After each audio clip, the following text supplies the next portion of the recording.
Hello friends, now part 1 में हमने question 1 से 4 तक किया। अब पार्ट 2 वीडियो में हम क्वेश्चन नंबर 5 से लेकर क्वेश्चन नंबर 8 तक की बात करेंगे। अगेन बॉटम से स्टार्ट करते हैं। तो क्वेश्चन नंबर 8 क्या है? A quadratic polynomial having zeros -√5/2 and √5/2 is. तो एक क्वाड्रेटिक पॉलिनोमियल क्या होगा अगर रूट्स ये हैं? तो क्वेश्चन वेरी सिंपल है, बट यहां पर एक ट्रिक है। देखिएगा ऑप्शन कैसे आता है। जब हमारे पास टू रूट्स गिवन हो किसी के भी, यानी मैं कहूं कि अल्फा इक्वल टू √5/2 माइनस का, और जबकि बीटा √5/2 प्लस का, यानी कि क्वाड्रेटिक पॉलिनोमियल के टू रूट्स आपको गिवन हैं। उस केस में आपको क्वाड्रेटिक इक्वेशंस फाइंड आउट करनी है। तो हमें जरूरत पड़ेगी, क्योंकि हमारे पास फॉर्मूला होता है x² minus sum of roots means alpha plus beta x plus product of roots alpha into beta. इस अल्फा बीटा जो कि आपकी जीरोस हैं प्लेस करते हैं x² minus √5/2 plus √5/2 x and product में √5/2 इनटू √5/2, और क्योंकि ये एक रूट आपका माइनस का है तो इसको हम माइनस का ही रखेंगे।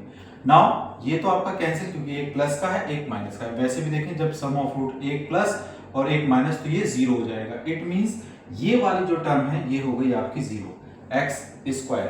अब इसकी बात करें, प्रोडक्ट सेम है दोनों का प्रोडक्ट, तो यानी कि आप ये कहेंगे 5/2 का square, you can say x² minus 5/2 equal to 0। Now अगर आप देखें तो ऐसा कोई भी इसमें ऑप्शन नहीं है। यहीं से आपका कंफ्यूजन शुरू होता है, यानी जो आपका आंसर आया है उसको अब इस ऑप्शन से मैच करना है। कॉन्सेप्ट में कोई गलती नहीं है, फॉर्मूले में कोई एरर नहीं है, फिर भी ऑप्शन नहीं है। तो इसका मतलब क्या हुआ होगा, जरा देखते हैं। यहां हमने एलसीएम लिया 2, तो that will got 2x² minus 5 equal to 0। Okay, now इसकी मल्टीप्लाई इससे हो जाएगी तो ये हो जाएगा 0, 2x² माइनस 5 इक्वल टू 0। अभी भी ऐसा कोई ऑप्शन नहीं है जो ये हो सके। लेकिन अगर आप देखें तो एक परफेक्ट नंबर्स इसमें, और यहां पर एक ये ऑप्शन है एक ये ऑप्शन है, बाकी इसमें एक इरेशनल नंबर मिल रहा है, यहां पर एक इरेशनल, यानी इन दोनों में से कोई एक ऑप्शन होगा। तो आप 8, क्या इसको हम 8 बना सकते हैं? यस। अगर हम इस पूरी इक्वेशन में 4 से मल्टीप्लाई कर दें तो 4 2 8x², और पूरी इक्वेशन में यानी कि ईच टर्म से मल्टीप्लाई करेंगे तो -4 5 20 इक्वल टू 0, यानी 8x² माइनस 20, जो कि आपका ऑप्शन बी है। तो इसके लिए जो करेक्ट ऑप्शन हो गया वो हो गया आपका B, 8x² minus 20। I hope कि क्लियर हो गया होगा। देखिए सारी चीज सही होने के बाद भी ऑप्शन आपका एक अलग तरीके से आया है। नाउ नेक्स्ट क्वेश्चन नंबर 7 देखते हैं। नाउ फ्रेंड, क्वेश्चन नंबर 7 में देखें, in the given figure a tangent has draw at a point P on the circle centered O। If angle TPQ equal to 110 then POQ is equal to, यानी आपको finally question में POQ calculate करना है।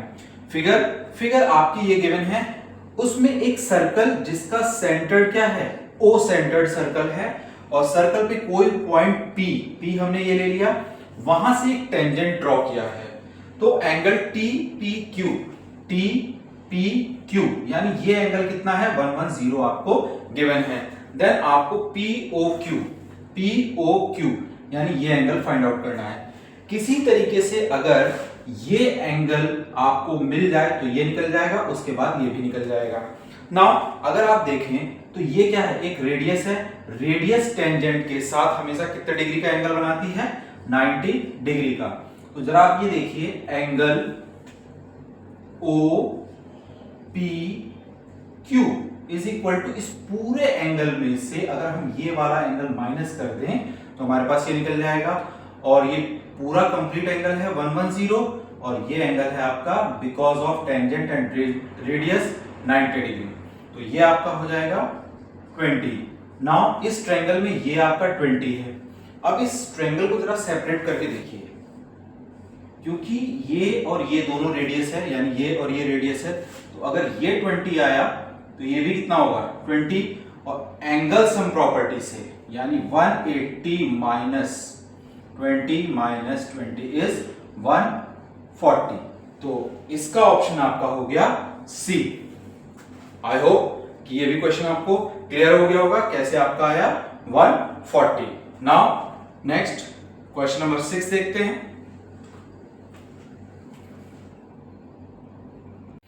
Now next question number 6, if tan theta equal to 5/2 then 4 sin theta plus cos theta upon 4 sin theta minus cos theta is equal to, अब यानी कि आपको यहां पर tan theta की वैल्यू गिवन है और इसकी वैल्यू कैलकुलेट करना है, जो कि सॉल्व होने के बाद इसमें से कोई करेक्ट ऑप्शन होगा। फ्रेंड वैसे अगर हम बात करें तो tan थीटा से हम sin थीटा और cos थीटा की वैल्यू निकालकर फिर इसमें पुट करके इसे कैलकुलेट करते हैं, लेकिन अगर हम यहाँ पे ट्रिक यूज करें तो ये बहुत शॉर्ट में या कम टाइम में आपका सॉल्व हो जाएगा। तो सबसे पहले जो आपको गिवन है 4 sin theta plus cos theta upon 4 sin theta minus cos theta. Friend हमें tan गिवन है, यानी अगर हम इसको tan बना लें तो ये आराम से ये वैल्यू हम डायरेक्ट पुट कर सकते हैं। तो इसके लिए हमें क्या करना पड़ेगा, इसको डिवाइड करेंगे न्यूमरेटर को किससे, sin upon cos is equal to tan, तो इसे हम डिवाइड करेंगे cos से, और क्योंकि आप डायरेक्टली एक से नहीं कर सकते तो आपको डिनोमिनेटर को भी डिवाइड करना पड़ेगा। इसको आप रिड्यूस करते हैं तो वैल्यू सेम रहेगी, तो इससे कोई फर्क नहीं पड़ेगा। तो हमने न्यूमरेटर और डिनोमिनेटर को दोनों को ही cos से डिवाइड कर दिया। अब क्या करेंगे, ये जो cos है इसको ईच के डिनोमिनेटर में लेकर जाएंगे, यानी कि 4 sin theta upon cos theta plus cos theta upon cos theta divide by denominator same sin theta upon cos theta minus cos theta upon cos theta. तो ये कैंसिल हुआ, इधर ये कैंसिल हो गया, और इसको अगर आप देखते हैं तो ये क्या होता है 4 tan थीटा, दोनों कैंसिल होके यानी सेम नंबर है तो आपको 1 मिलेगा। काफी स्टूडेंट इसमें 0 पुट करके अपना क्वेश्चन गलत कर लेते हैं। याद रखना कि दोनों अगर सेम है तो रिड्यूस होके आपको 1 मिलेगा। सिमिलरली 4 tan थीटा माइनस 1, अब आपके पास tan थीटा की वैल्यू ऑलरेडी गिवन है, तो 4 into 5/2 plus 1 same as in denominator 4 into 5/2 minus 1। Now अब ये तो हो गया आपका 20/2 प्लस 1, और यहां पर भी 20/2 माइनस 1। अब न्यूमरेटर में एलसीएम एज अ 2, तो ये जो है 20 और अपॉन 1, या आप कह लीजिए 2/2, तो डिनोमिनेटर सेम हो जाएगा, तो ये हो जाएगा प्लस 2, और इसी तरीके से यहाँ पर 20 माइनस 2। नाउ दिस इज 22/2, और ये हो जाएगा आपका 18/2। नाउ 22/2 और ये रेसिप्रोकल होकर 2/18, इससे कैंसिल, और ये 11 और ये 2 9 है, यानी कि आ गया 11/9। तो यानी कि इसको सॉल्व करने के बाद जो आपको आंसर मिला 11/9, तो इसमें से कौन सा ऑप्शन है, ए ऑप्शन इसके लिए करेक्ट है। नाउ नेक्स्ट 5th क्वेश्चन, इसको देखते हैं। Now your last question for this part, question number 5, the radius of the base of a right circular cone and the radius of a sphere are each 5 centimetre.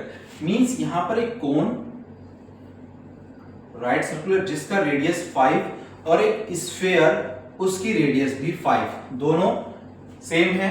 If the volume of the cone, यानी volume of cone and volume of sphere is equal, यानी दोनों का volume same है, then height of the cone यानी h आपको निकालना है। तो वॉल्यूम टोटल अगर क्वेश्चन देखा जाए तो बहुत इजी है, लेकिन अगर आपको फॉर्मूला नहीं पता तो नहीं हो पाएगा। Volume of cone is 1/3 pi r square h is equal to volume of sphere 4/3 pi r cube. Now देखिए ये 3 यहाँ जाएगा, हमने इसको यहीं कैंसिल कर दिया, पाई दोनों की कांस्टेंट वैल्यू है, ये कैंसिल हो गया। और अगर आप देखें आर स्क्वायर, क्योंकि ये यहाँ पर भी 5 है और यहाँ पर भी 5 है, या हम इससे लिख लेते हैं r square h is equal to 4r cube. H is equal to 4r cube upon r square, दोनों आर सेम है, रेडियस तो ये होके कैंसिल, यानी बचेगा सिर्फ r, यानी 4r। और r की वैल्यू कितनी है आपकी 5 सेंटीमीटर, 5 पुट कर दिया, 5 4 जा 20 सेंटीमीटर, तो 20 सेंटीमीटर इज ऑप्शन बी। तो for this option B is correct answer. I hope कि ये 4 क्वेश्चंस आपको क्लियर हो गए होंगे, बाकी नेक्स्ट पार्ट में देखते हैं। Thank you.